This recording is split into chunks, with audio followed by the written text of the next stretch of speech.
Welcome to the deep dive. Today we're pulling back the curtain on how computers actually grab information from the world around them. Not just crunching numbers, but taking stuff in. That's right. We're using a set of notes today to really explore computer input, everything from, a simple button press all the way to complex sensors monitoring the environment. And our mission for this dive. Well, it's really to unpack all the different ways data gets into a computer. We want to understand how the various input devices work, and maybe most interestingly, see how sensors measure the real world. To monitor things or maybe even control them. Exactly. We want to pull out the most useful insights, the practical applications from these notes for you. Okay, let's start right at the beginning. The core idea seems pretty straightforward. It is, fundamentally. All input devices, doesn't matter how complex, they're basically bridges. They transfer data from the outside world to the computer. Simple enough. But the sources make a good point early on. Some need a lot more direct human effort than others. Ah, right. Like the things we're consciously using day to day. Precisely. Your classic manual input devices. The notes list keyboards, keypads, pointing devices, microphones, touch screens. Interactive whiteboards, too. Things where we are actively providing the information. Exactly. Keyboards and touch screens are probably the ones you think of first. Touch screens are just everywhere now, aren't they? Oh, yeah. Phones, tablets, watches. The notes point that out. And pointing devices, the mouse is king, but they mentioned the tracker ball specifically. Yeah, and there's a neat practical detail there. With the tracker ball, the ball's on top, right? You move it with your thumb or fingers, but the device itself stays put. The notes highlight this means it takes up way less desk space than a mouse you have to physically slide around. That's actually a really good point. I hadn't thought about the space-saving aspect. Smart for tight setups. It is a small detail, but clever design. And interactive whiteboards. Often see those in meeting rooms or classrooms. Right. They show the computer's output on a big screen for an audience, but the key thing is the board itself acts like a giant touchscreen. So you can interact directly. Yes, and what's really useful, according to the notes, is you can write or draw on whatever's displayed, and then save those handwritten notes right along with the original screen image. Oh, that's handy. Great for capturing brainstorming or lecture notes digitally. Exactly. Okay, so that covers the manual side where we're pushing the data in. How about getting data in more automatically? Right. Less direct action from us. Right. That shifts us towards devices that capture data from things that already exist, often using some kind of scanning. Like supermarket checkouts. Scanning barcodes? Precisely. The notes talk about two common barcode types, UPCA and code 128. Okay, UPCA is the one you usually see in retail. For products, it's numbers only. got it. Code 128 is more versatile. It's used a lot in transport, shipping, logistics, because it can handle both letters and numbers. So it can store more complex information, like tracking IDs. Exactly. That flexibility is key for those kinds of applications. And then there are QR codes, the square ones. They are absolutely everywhere. Oh, yeah. The notes describe them as 2D barcodes. Your phone or tablet camera reads them easily, and they can hold all sorts of things, website links, contact info. Wi-Fi passwords even. Right. The notes list uses like restaurant coupons, mobile tickets, info on real estate signs, business cards, tourist info, ads.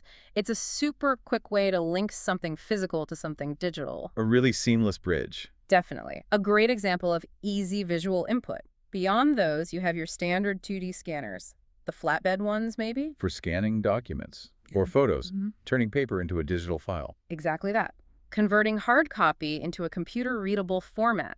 Useful, as the notes say, for emailing a sketch or a signed document. And the scanning idea goes 3D as well. It does, like 3D face recognition, you see that in security, or even just unlocking your phone. How does that work? Well, the notes say it uses special software to measure facial features, the proportions, distances between points, and compares that 3D map to data it has stored. So it's turning geometry into input for security. Pretty much.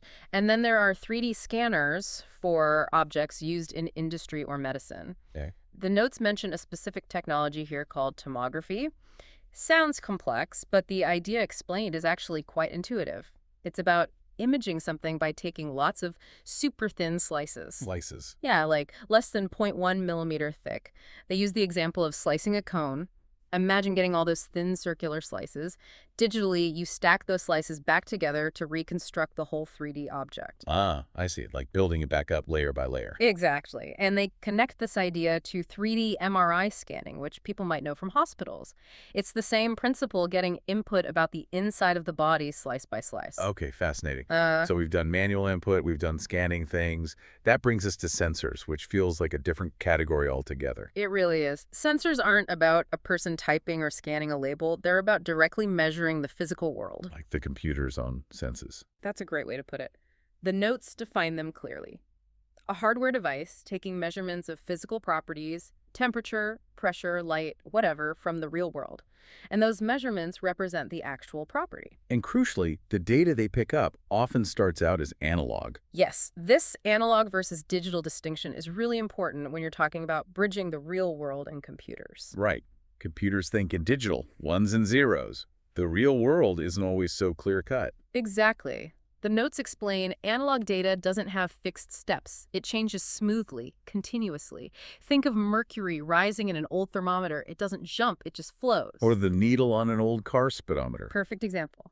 Or the seismometer they mention, with a pen drawing a continuous wiggly line to show Earth movement. Smooth, unbroken change. But computers need distinct values. Digital values. Precisely. Binary code. So because sensors often output these smooth analog signals, that signal needs to be converted into digital steps before the computer can make sense of it. And that's where the ADC comes in. Yes, the analog to digital converter. The notes mention it as that essential translator. Sensor reads analog, ADC converts to digital, then the computer can process it. Got it. Sensor, analog, ADC, computer, digital. That's the basic flow. And the range of sensors out there is huge. The notes list quite a few. Let's see. Gas, infrared, light, temperature, pressure, pH, magnetic field, moisture or humidity, and acoustic. Wow, that covers a lot. It does, and the real insight comes from seeing how these are applied to solve specific problems. The examples in the notes are great for this. Okay, like temperature sensors. Used in your central heating at home, obviously, but also critical for controlling chemical processes where temperature has to be exact, or keeping greenhouses at the right climate. Greenhouses seem to use a lot of sensors. I imagine temperature, light, humidity. You're right, they show up several times. Moisture sensors, for instance, check soil dampness for watering systems in greenhouses. But the notes also mention air humidity monitoring in microchip factories. Why there? Because static electricity can build up in dry air and damage tiny components. So precise humidity control, monitored by sensors, is vital. Ah, interesting. And light sensors, turning things on and off. Yep. Street lights, car headlights switching automatically based on how bright it is outside. And yes, back in the greenhouse, controlling blinds to manage sunlight exposure. Infrared. That sounds like security. Burglar alarms. That's a classic one, detecting body heat or movement. But the notes also mention using them to count people, maybe in a shop, to see how busy it is. Pressure sensors. Other than detecting someone stepping on a mat. Checking vehicle weight on weighbridges is one example. Right. Measuring atmospheric pressure for weather forecasts is another big one. Acoustic sensors.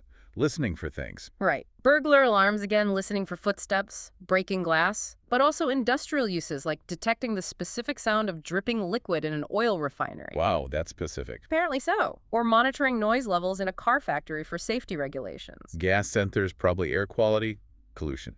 Exactly. Monitoring CO2 or oxygen levels. Could be in rivers to check water health, or in greenhouses, again, for plant respiration. Also checking carbon monoxide in car exhaust fumes. pH sensors must be for acidity, chemical plants. Yep. Controlling acidity in manufacturing. Also measuring river pollution, checking if it's too acidic or alkaline. And soil acidity for farming, or guess what? Greenhouses. Greenhouses, again. And finally, magnetic field sensors. We know smartphones use them for compass direction. Right. The notes also mention CD players, maybe for motor control. And critically, in anti-lock braking systems, ABS and cars, they help figure out how fast the wheels are spinning. Okay, so we have this huge array of sensors gathering all kinds of real-world data, converting it via ADCs. The next big point in the notes is how systems use this data. They make a distinction between monitoring and control. Yes, and this is absolutely key to understanding what a system actually does. In monitoring, the computer gets the sensor data, maybe logs it, maybe displays it, maybe triggers an alert, but it doesn't change the process it's watching. It's just an observer, a reporter. Exactly. Control applications, though, are different. The computer uses the sensor input to actively change how the system operates. Its output affects the process, which often creates a feedback loop influencing the next sensor reading. Okay, that makes sense. The notes give examples, right? They do. For monitoring, tracking a patient's vital signs in hospital heart rate, temperature. The system watches and alerts but doesn't administer medicine itself. Or a burglar alarm detecting an intruder. It warns you but doesn't physically stop them. Right. Or tracking river pollution levels, it reports the pH or oxygen but doesn't clean the water. And for control. Think automatic street lights using light sensors. The sensor detects darkness, input.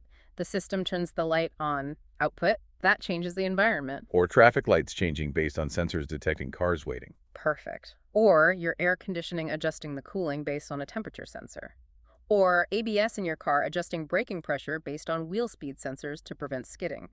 The system's action directly impacts the physical world based on the sensor input. Let's maybe zoom in on a couple of the detailed examples they give. The intruder detection system that was monitoring, right? How does that work step by step? Right, it's a great monitoring example. First, you arm the system, PIN code, key fob, whatever. Then the sensors kick in. Pressure pads, acoustic sensors, infrared. Exactly. They're constantly listening or feeling or seeing. That raw analog data flows to an ADC. Gets converted to digital. Yep. And sent to the microprocessor, the system's brain. The microprocessor is constantly comparing the incoming digital values against preset thresholds for the armed state.